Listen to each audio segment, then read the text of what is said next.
¿Alguna vez te has preguntado cómo desvelar los misterios del Apocalipsis? La clave no está solo en el futuro, sino también en el pasado. En el día de hoy te invito a un viaje fascinante a las raíces bíblicas de las profecías, descubriendo cómo el libro de Génesis sienta las bases para entender los conceptos claves del libro de Apocalipsis. Esto es Lecciones de Esperanza, un espacio dedicado al estudio de la palabra de Dios, pero con un enfoque dinámico y sencillo, de modo que todos seamos edificados y aprendamos más de la palabra de Dios. Les saluda a su servidor, Pastor Fernando de la Cruz, acompañado de mi amigo y colega, Pastor José Carlos Báez. ¿Cómo estás, José Carlos? Gracias a Dios, bien, Fernando, bendecido por estar aquí en Lecciones de Esperanza, que se ha convertido, claro, en un toque de queda para nuestros amigos, para nuestros jóvenes, hermanos de la iglesia también, y creemos que seguiremos creciendo con la ayuda de Dios. Quiero de inmediato invitarte a que te suscribas a nuestro canal de YouTube, Adventistas del Sureste. Y Fernando, vamos a hacerle un reto a nuestros amigos y hermanos, porque a veces que vemos la transmisión, vemos el programa, pero no motivamos. Deja un comentario, dale ese me gusta que nos posiciona y hace que le aparezcan muchas personas. Esa es la idea, que podamos seguir avanzando, que podamos traspasar las fronteras de nuestro círculo acá en nuestra asociación, que podamos llegar a mucha gente más. También quiero motivarte a que dejes tus pedidos de oración, muy importante, porque tenemos un equipo acá que está orando por ti, no solamente nosotros, sino también el departamento de oración de nuestro campo está orando por tus peticiones. También deja tus comentarios, tus preguntas, cualquier duda que tengas en el link que aparece aquí en la pantalla, y estaremos orando por ti y respondiendo tus preguntas. Señores, esta ya es la segunda lección, Fernando. Así es. Lección de Esperanza, el Génesis como fundamento. Fernando, ¿te sientes bien, cómodo con tu amigo José Carlos? Oh, brother, me siento en la gloria.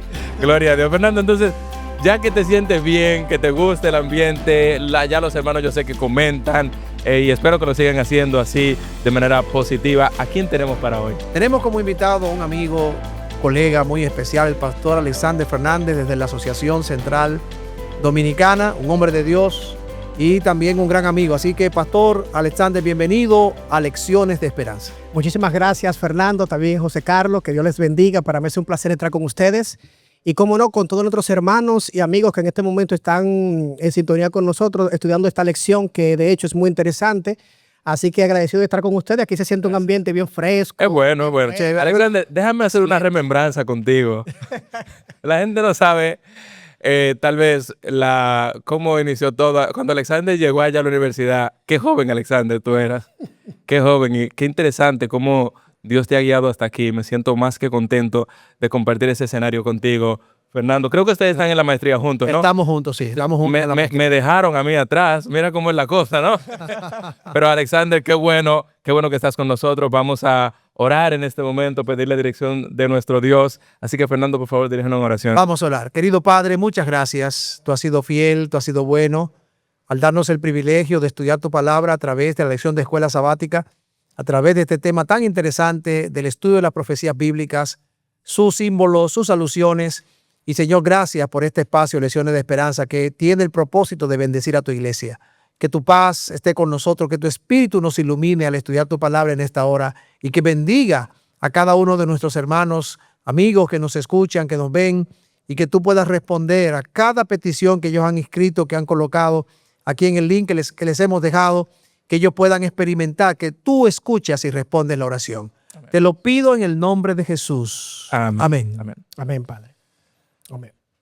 Brother, este tema es bien interesante porque generalmente cuando la gente piensa en Apocalipsis, casi no piensa en Génesis.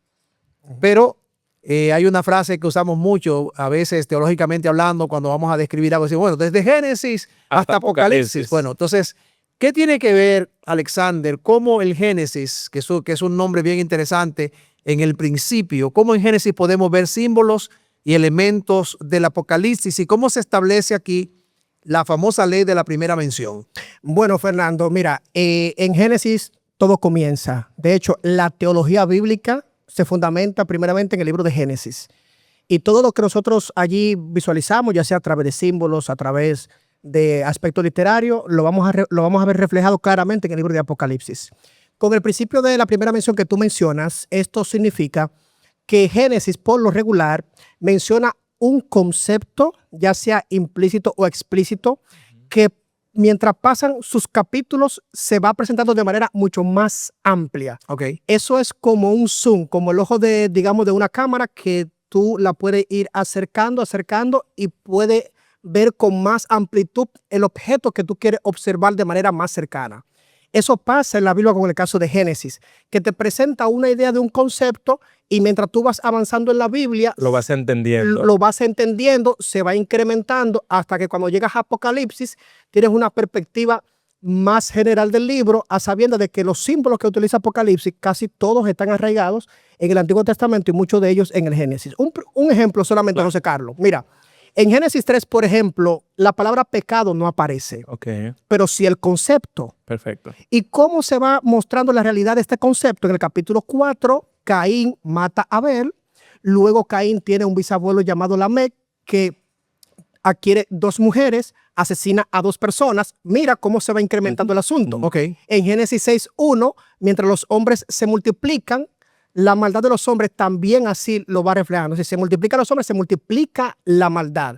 En ese sentido, Génesis 3, el concepto, Génesis 4, el nombre de pecado, Exacto. y se va incrementando Hablando en toda la Biblia. en toda la Biblia, hasta su máxima expresión. Y ahí podríamos poner entonces de base el hecho de que Dios no cambia, la inmutabilidad de Dios. Es decir, nosotros lo que vamos es expandiendo el conocimiento de Dios, pero no vemos a un Dios que muta, que Así cambia es, según así las es. circunstancias. No, O sea, no hay como esa idea. En otras palabras, lo que estamos diciendo es que la primera mención de un concepto en Génesis establece una base para poder comprender ese mismo concepto a lo largo de la Biblia. Es como un patrón, una guía que nos va enseñando, aunque no de manera, no como una regla absoluta, pero sí nos va guiando en el estudio profético. Y como decía el pastor José Carlos, la verdad de Dios se mantiene inmutable desde el principio hasta el fin. Exacto, es como dice Malaquías capítulo 3, verso 6, porque yo Jehová no cambio, por esto ustedes hijos de Jacob no han sido consumidos. Nosotros estamos ubicados ahora mismo en un edificio, ¿verdad? Correcto. En la Asociación del Sureste.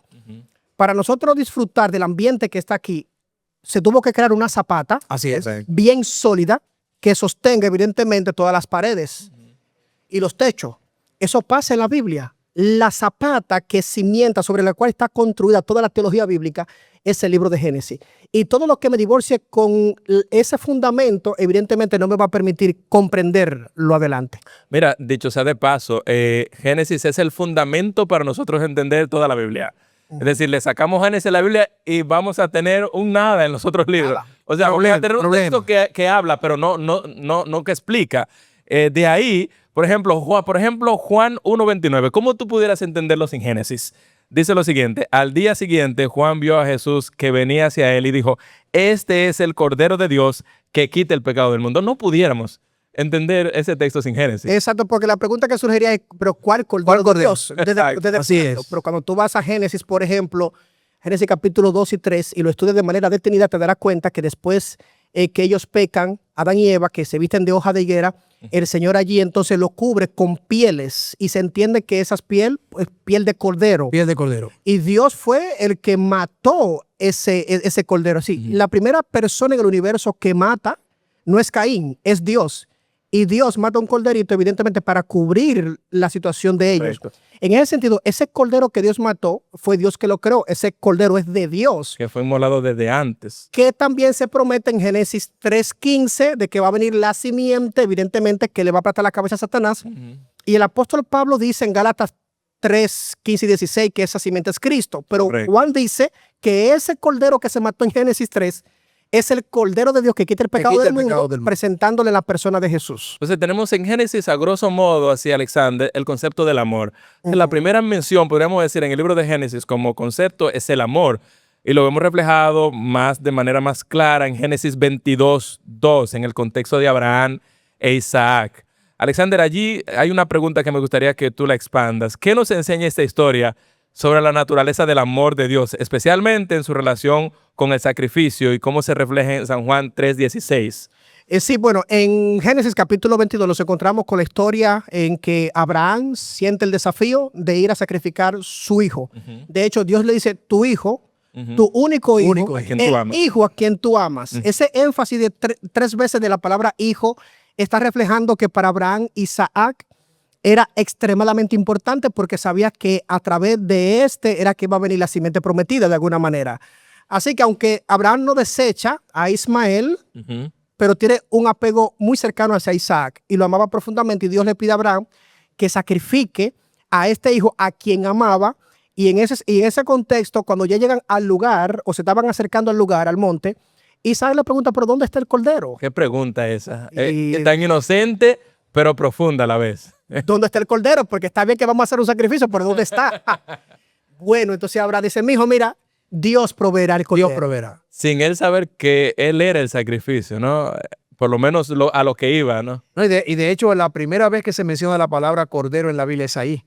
Cuando Isaac pregunta, ¿dónde está el cordero? Una pregunta clave que obviamente ya sabemos que el cordero está identificado con Cristo en Juan 1:29, pero hay un simbolismo, Alexander, que se desarrolla a lo largo del Antiguo Testamento con el cordero y se cumple o termina cumpliéndose en la muerte de Cristo en la cruz del Calvario y se refleja también en el Apocalipsis, porque en Apocalipsis capítulo 5, versículos 5 al 10, aparece también la mención de un cordero.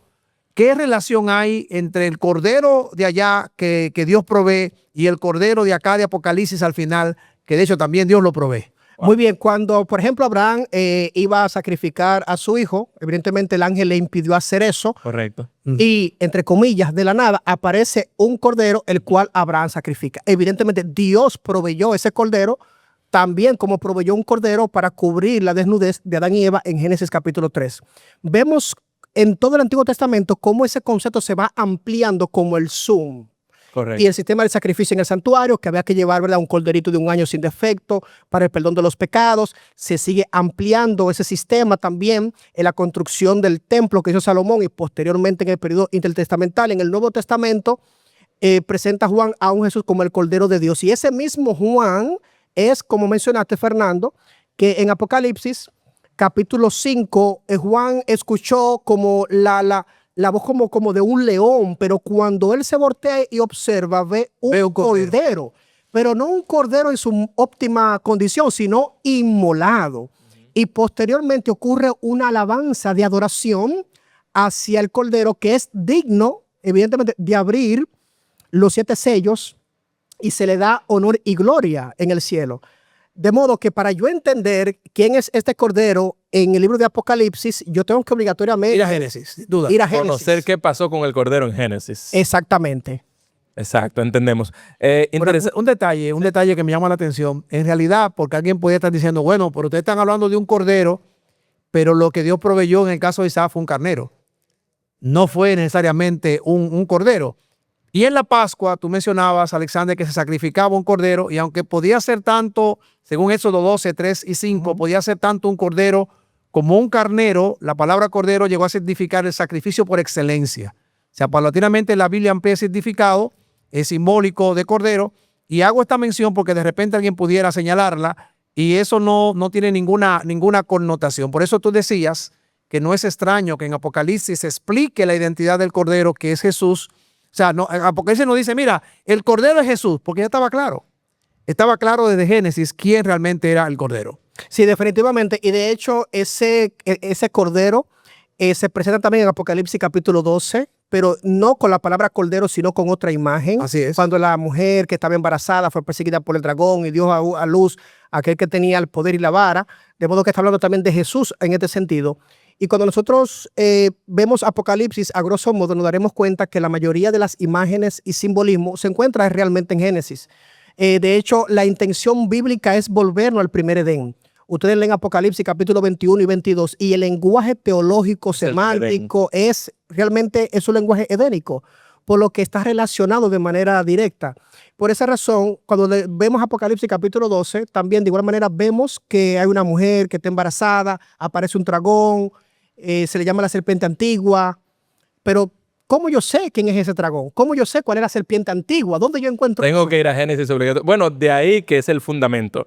De ahí que Génesis es el fundamento para poder entender la profecía bíblica, especialmente el libro de Apocalipsis. Hay un tema que preocupa a la gente, ¿no? Y es una de las primeras menciones del libro de Génesis también, que es el tema de la muerte. Se va describiendo, hay varias primeras menciones y la muerte es una de las primeras menciones que aparecen allí, el concepto de primera mención.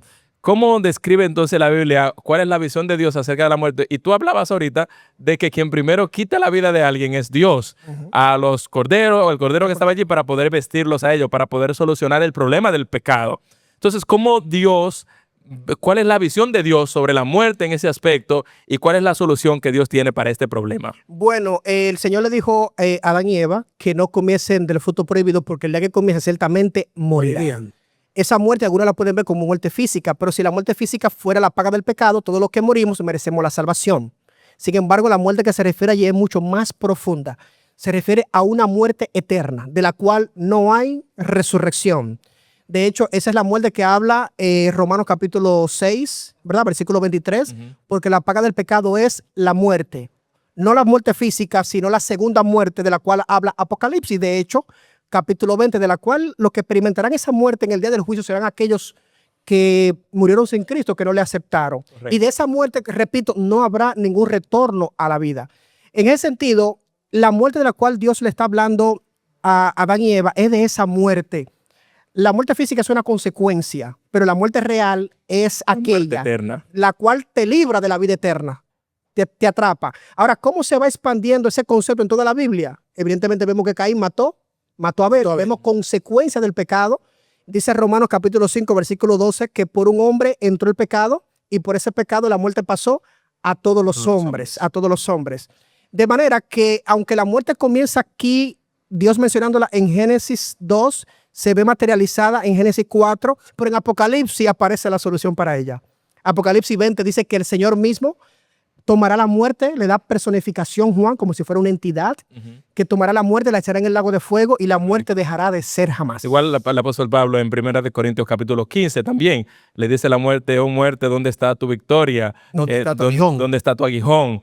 ¿Dónde, oh sepulcro, tu victoria? Perdón. Entonces, esa victoria de Cristo sobre la muerte, cuando Él muere y resucita y asciende al cielo, entonces da la garantía de que Él tiene la solución al problema de la muerte, el cual para los que aceptan su resurrección, para los que aceptan su evangelio, no es como tal una muerte eterna. Debo decir, Pastor Alexander, Pastor José Carlos, que la muerte no es parte del plan original de Dios. O sea, la muerte es consecuencia de la separación del hombre y Dios, que es el pecado. Y como ya tú decías, la solución divina es la victoria de Cristo. Apocalipsis presenta a Cristo como el que tiene la llave de la muerte, del Hades, porque Él venció.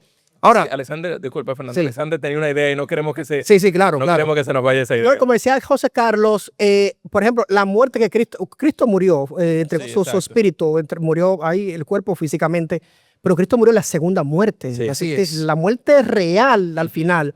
Pero fíjate que en Apocalipsis 1:18 dice que Él tiene la llave de la muerte en sus manos. Obtuvo esa victoria. De manera que el que se entrega a Cristo, aunque muera físicamente, tiene una salvación garantizada porque la muerte no puede retener a ese siervo de Dios de manera eterna. Gloria, Amén, gloria a Dios. Alabado sea su nombre. Yo quiero volver al tema de la serpiente. Tú hablabas de la serpiente en Génesis capítulo 3, pero luego Apocalipsis habla de un dragón. Y tú dijiste, no, el dragón es Satanás. Bueno, pero ¿cómo tú sabes que el dragón es Satanás? ¿Cómo tú sabes que la serpiente antigua de la que habla Apocalipsis, sin ir a Génesis, esa cómo tú lo puedes identificar? Así que hay unos temas allí que son comunes y uno de ellos es el engaño de Satanás, tanto en Génesis como en Apocalipsis. Y la pregunta es, Alexander, ¿cómo nos ayuda la primera mención de la serpiente en el Génesis a poder comprender la naturaleza y las tácticas del dragón en el conflicto cósmico en Apocalipsis? Sí, porque el problema no era la serpiente era un animal, ¿verdad? De lo que Dios había diseñado. Sin embargo, Satanás la usa como un medio, como un canal para engañar a Eva.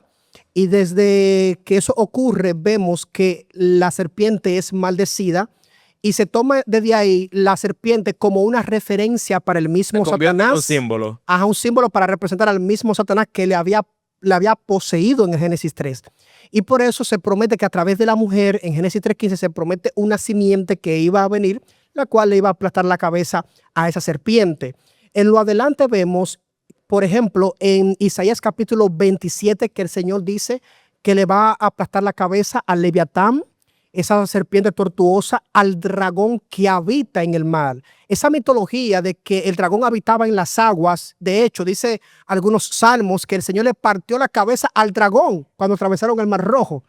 De manera que esa idea de serpiente, de dragón que habita en el mar, que es un símbolo del mar, ahora Apocalipsis capítulo 12 nos habla de un dragón, de la serpiente antigua, que se llama Diablo y Satanás, y sabemos que es así porque las referencias que tenemos en Génesis 3, la primera misión que se hace de esa serpiente es allí, siendo usada por el poder del enemigo directamente. Mira, tú sabes que ahora que Génesis hace esa primera mención de la serpiente y se expande el concepto en toda la Biblia, se va expandiendo desde el principio de la primera mención, muchas personas toman el símbolo de la serpiente de manera actual para simbolizar a Satanás. Oh, una serpiente, mírala ahí, eso es el diablo que anda ahí.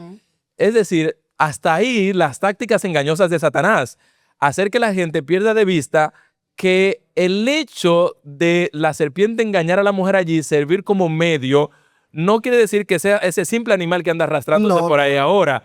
Hasta ese punto ha llegado Satanás para engañar. Dicho sea de paso, se utiliza el pobre animal que se anda arrastrando como un medio para practicar hechicería y otro tipo de rituales, entendiendo que ese animal tiene todavía esas connotaciones, perdiendo de vista entonces que la serpiente antigua que se llama Diablo y Satanás es el que está causando todos los males en este mundo, es el que destruye, es el que mata, es el que roba, es el que quita la esperanza del ser humano, y él quiere que nosotros quitemos, ¿verdad?, la idea de que es él, y la coloquemos sobre elementos que son muchas veces hasta inofensivos que nos rodean. Así es. Y de hecho, Fernando, cuando leemos Apocalipsis capítulo 12, vemos una mujer, está embarazada, el hijo de Jesús, ¿verdad? Vemos un dragón, y cuando vamos a Génesis 3, vemos una mujer, ¿verdad? Eva, vemos la serpiente, vemos la promesa del Mesías también ahí presente. De alguna manera u otra, la serpiente engaña a la mujer en Génesis 3, pero en Apocalipsis 12 la serpiente persigue a la mujer, pero Dios la libra de las garras.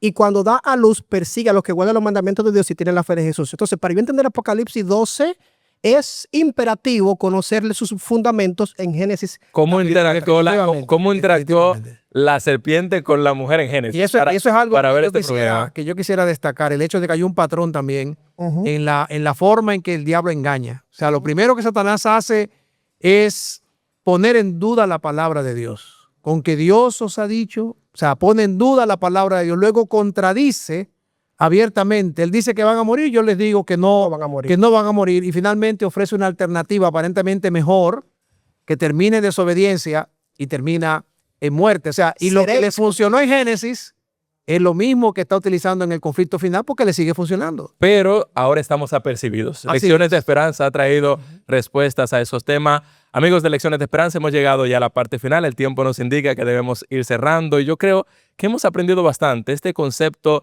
de la primera mención nos ha dejado varias enseñanzas. Número uno, que hay un Cordero de Dios que quita el pecado del mundo y que fue inmolado desde el principio de la creación. Lo que mueve ese principio es el amor. Dios es movido en amor para ir a rescatar a la raza humana, y que la serpiente que representa a Satanás en símbolo ya fue aplastada desde el principio. Solamente le queda poco tiempo, pero pronto nuestro Salvador vendrá a nuestro rescate. Alexander, por favor, un llamado final a los amigos jóvenes que ven este programa, de cómo tener esperanza y cómo encontrar en Génesis esa respuesta a las preguntas del libro de Apocalipsis. Sí, bueno, Génesis, como mencionaba Fernando, significa principio, ¿ok? Si el principio de tu vida, de tu proyecto, ha iniciado mal, como Génesis 3, que comenzó con el concepto de pecado y se fue agudizando en el capítulo 4, en el capítulo 6 llegó a su máxima expresión y se fue materializando posteriormente. En la misma secuencia que el pecado iba aumentando, también vemos que el Cordero de Dios fue presentado en Génesis 3, vemos el sistema de sacrificio de igual manera en Génesis, y lo vemos trazado en todo el Antiguo Testamento. Y tomo lo que dice Romanos capítulo 5 versículo 20, que donde sobreabundó de manera progresiva el pecado, sobreabundó la gracia de Dios. Gloria a Dios. Y ese pecado que inicia en Génesis tendrá su muerte en Apocalipsis. Gloria al Señor. ¿Me capta? Correcto. Y ese sacrificio que comenzó en Génesis termina reinando Jesús con su pueblo en Apocalipsis de igual manera. Alabado sea. Al final de la película, el protagonista siempre tiene la victoria y los que le siguen de igual manera la van a tener. Amén. De manera que entregarte al Señor es la garantía para que Él te cubra con su gracia y te dé la victoria. Gloria a Dios. Gracias, Alexander. Creo que ha sido un invitado especial para compartir este tema con nosotros y nos gustaría que bendigas a esta audiencia a través de la oración. Cómo no, oramos. Padre querido, muchas gracias, Señor, porque en tu inmensa misericordia, aún nosotros siendo seres humanos con naturaleza pecaminosa, nos da tu gracia, Señor, para ir venciendo de manera sistemática. Te pido de manera muy especial por los hermanos que están conectados, por los amigos también. Si hay una situación en su vida que comenzó muy mal, Señor, que tu gracia y tu perdón le alcance, Amén. que tú le cubras, Señor, con tu sangre y que le pueda dar la victoria en el nombre de Jesús. Amén. Si su principio fue como Génesis capítulo 3, que pueda terminar con Apocalipsis 21 y 22 en el día de la restauración, reinando con Cristo para siempre. Amén. En el nombre de Jesús. Amén. Amén. Bien, Fernando. Bien, amigos, esto ha sido Lecciones de Esperanza. Queremos invitarte para que nos acompañes la próxima semana cuando estaremos estudiando la lección número 3 de este trimestre acerca del matrimonio, la analogía del matrimonio y su conexión Con las con la profecías. profecía bíblica. El Evangelio enseña a lo largo de toda la Biblia, ya hemos dicho desde Génesis hasta Apocalipsis, que Cristo es nuestro Salvador. Confía en Jesús y no pierdas cada día la oportunidad de encontrar esperanza a través de su palabra. Gloria a Dios. Que el Señor te bendiga y nos vemos en la próxima.